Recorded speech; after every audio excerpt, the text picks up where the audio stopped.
first thoughts on the game, please? How it all turned out? First half, we were not 100% in control, and in halftime we made some changes, and then second half was much better. Defending organization got more press on the ball. It was more effective, but also in possession we kept better the ball, and from there on we made movements in behind. Where before halftime already, in the first stage we lost the ball, and then we had never movements in behind, because when you lose the ball, the second stage is never coming. Do you think the Hojlund coming on turned the game? And can I ask you, do you know your cup final team now? I would say the manager, the coaching team, has luxury problems, which is good. And Hojlund turning the game? Do you think that was the main thing? I think he came in after we scored a goal already, with the movement from Diogo in behind. But then he came in and he showed a very fresh come-in, as on Wednesday as well. Scored two great goals, I think. And as you say, I think he makes a very good impression.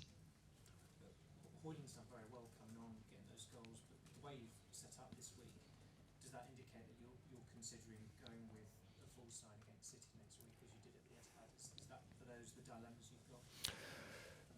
Dilemma. I think it's a luxury problem, and I think both formations can be a success, because as you know, we can play like the setup in Etihad, where we were a threat, I think, with movement in behind. But of course, with Rasmus Hojlund in this form, it's absolutely a consideration and a thought what we have to consider and we have to take.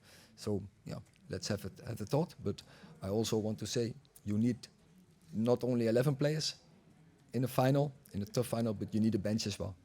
Just at the end of the game, you went over, the players went over to the away fans who've been really brilliant in recent weeks. How big of a lift is that for you, having that support going into the cup final next week? I think it's amazing, and I said we have the best fans in the world, and I mean this. I've never have this experience when you have a season like us, which is by far not good enough, that the supporters, they are with us.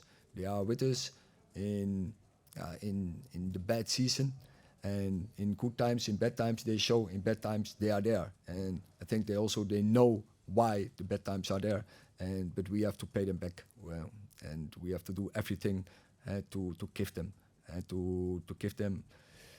a trophy next week, but also for the future we have to perform better. Erik, can you give us a sort of insight into the positional play of Diogo Dalot? Seems to be much more central midfield latterly. What's your thinking there? It's about making overloads in midfield, and from there on, he's a very good runner in behind, and he can do it from left fullback, he can do it from right fullback, he can attack from there center areas, but also over wide areas and bring crosses in. So he's a player who developed in fullback, who can play as just a fullback, but also as an inverted fullback. And so I think the development is very good this season, and we are very pleased with this. Erik, just going back to Hojlund, that's 16 goals in all competitions for him now. Do you see that as a good return for him this season? It could always be better, but don't forget, he had 3 injuries this season.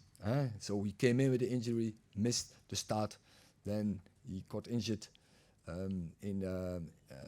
before winter, and then he got the injury after winter. So every time that broke his rhythm, and if you then shoot 16 goals, I think for a first season, it's okay, and it's not over. We have to play a FA Cup final. Last question, Nathan. Erik, you had Sandro Martinez get through an hour, Rafael Varane's come on, Johnny Evans played really well when he came on, and Harry's working to come back. How important is that you've got, you've had so many injuries defensively, but you're going into the cup final with so many senior centre-backs back involved? So our centre-half position was a nightmare across the season with all the injuries.